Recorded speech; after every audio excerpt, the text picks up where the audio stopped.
할렐루야, 벌써 금요일입니다. 오늘도 주 안에서 복된 날 되길 축복합니다. 마태복음 5장 21절로 32절 말씀입니다.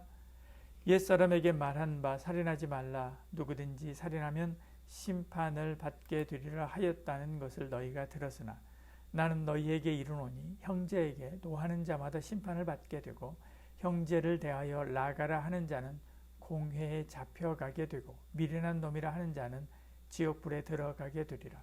그러므로 제물을 제단에 드리려다가 거기서 내 형제에게 원망 들을 만한 일이 있는 것이 생각나거든 예물을 제단 앞에 두고 먼저 가서 형제와 화목하고 그 후에 와서 예물을 드리라. 너를 고발하는 자와 함께 길에 있을 때 급히 사화하라.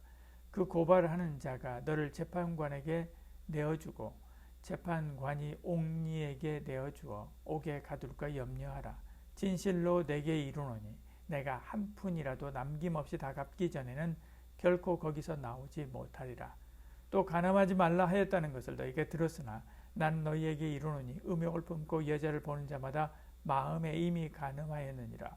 만일 내 오른 눈이 너로 실족하게 하거든 빼어내버리라.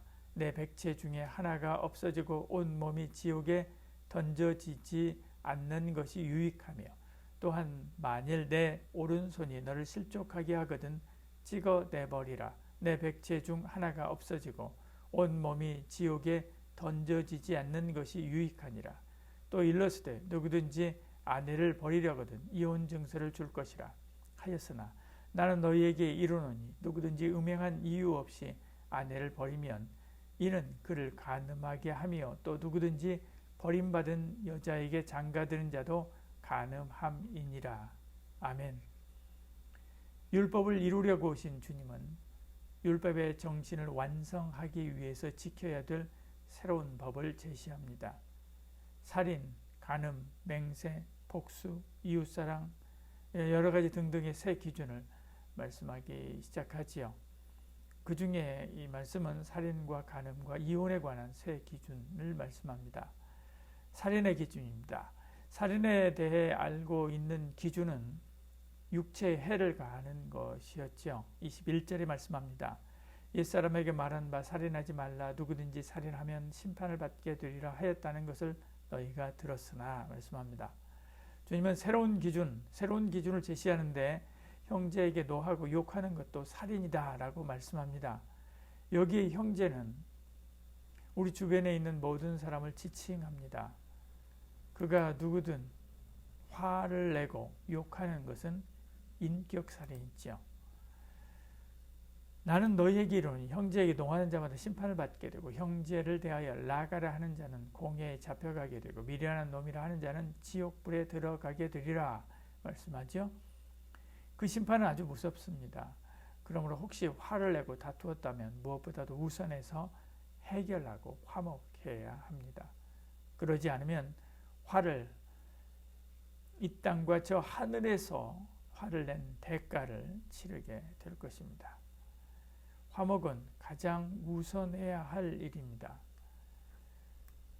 23절, 24절에 말씀합니다. 그러므로 예물을 제단에 드리려다가 거기서 내 형제에게 원망 들을 만한 일이 있거든. 일이 있는 것이 생각나거든. 예물을 제단 앞에 두고 먼저 가서 형제와 화목하고 그 후에 와서 예물을 드리라. 얼마 전까지만 해도 사회 지도층의 갑질이 사람의 마음을 아프게 하고 또 공분을 샀던 적이 있습니다. 그러나 여전히 근절되지 않습니다. 성도는 만나는 사람마다 서로의 인격을 존중하고 섬기고 사랑해야 합니다. 형제 사례의 모범적인 사례가 된 선한 사마리아인처럼 섬기는 삶으로 나아가야만 하지요. 공동체를 위한 화목제물로 자신을 내어 드려야만 합니다. 간음에 대한 새 기준입니다. 우리나라는 간통죄가 폐지되었습니다. 15년 2월 26일에 폐지됐죠. 대법원에서 간음을 죄로 규정하지 않는 것입니다. 이혼 전문 변호사들에 의하면 간음이 죄라는 인식이 점점 사라져서 이제는 배우자를 배신하고도 죄책감을 느끼지 않고 오히려 뻔뻔하게 구는 일이 많아졌다고 합니다. 그러나 주님은 간음을 더 강하게 규정합니다. 마음의 음욕을 품는 것도 간음이라는 것이죠. 27절 28절에 또 간음하지 말라 하였다는 것을 너희가 들었으나 나는 너희에게 이르노니 음욕을 품고 여자를 보는 자마다 마음에 이미 간음하였느니라 말씀합니다. 이렇게 강하게 말씀하는 것은 성욕에 대한 탐심이 간음으로 나타나는 것이기 때문입니다. 다윗이 밧세바를 범한 것도 이런 성에 대한 탐욕 때문이지요. 보디발의 아내가 그랬습니다. 그러나 요셉은 뿌리치고 이겨냈습니다. N번방 사건처럼 성적인 범죄가 창궐합니다. 성도는 마음을 청결하고 깨끗하게 지켜야만 합니다. 그러지 않으면 하나님의 심판을 면하지 못하지요. 죄를 이기기 위해서는 단호한 결심이 필요합니다. 만일 내 오른 눈이 너를 실족하게 하거든 빼어내버리라. 내 백체 중에 하나가 없어지고 온몸이 지옥에 던져지지 않는 것이 유익하며 또한 만일 내 오른손이 너를 실족하게 하거든 찍어버리라. 내 백체 중에 하나가 없어지고 온몸이 지옥에 던져지지 않는 것이 유익하니라 이렇게 말씀합니다. 죄가 자신을 주장하지 못하도록 매 순간 아주 엄격하게 자신을 지켜야만 합니다. 불의의 도구로 자신을 내주지 말고 오히려 의의 도구로 쓰임 받아야만 하지요. 로마서 6장 13절에 말씀하죠. 너희 지체를 불의의 무기로 죄에게 내주지 말고 오직 너희 자신을 죽은 자 가운데 다시 살아난 자 같이 하나님께 드리며 너희 지체를 의의 무기로 하나님께 드리라. 죄와 싸우는 것은 만만한 일이 아닙니다. 히브리서에서는 피 흘리기까지 싸워야 된다 이렇게 말씀하죠.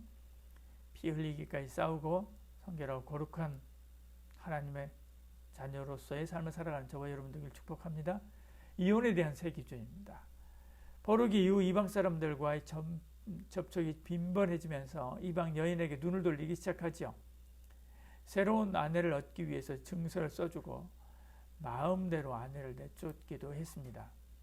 바리새인들이 예수께 나와 그를 시험하여 이르되 사람이 어떤 이유가 있으면 아내를 버리는 것이 옳으니까 이때까지 이렇게 생각했던 것이죠. 주님은 이런 사실을 말합니다.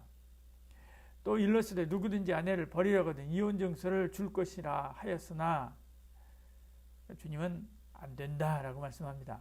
그것은 하나님께서 인정하는 것이 아니므로 다시 말해서 그런 이혼은 무효이기 때문에 그러고 다른 여인과 사는 것은 간음이다 라고 말씀하는 거죠. 나는 너희에게 이르노니 누구든지 음행한 이유 없이 아내를 버리면 이는 그로 간음하게 하며 또 누구든지 버림받은 여자에게 장가드는 자도 간음함이니라 이렇게 말씀합니다. 가정은 하나님이 세워주셨습니다. 그런데 이제 둘이 아니고 한 몸이니 하나님이 짝지어 주신 것을 말씀하죠. 하나님이 짝지어 준 겁니다. 하나님의 허락 없이 가정을 해체할 수 없습니다.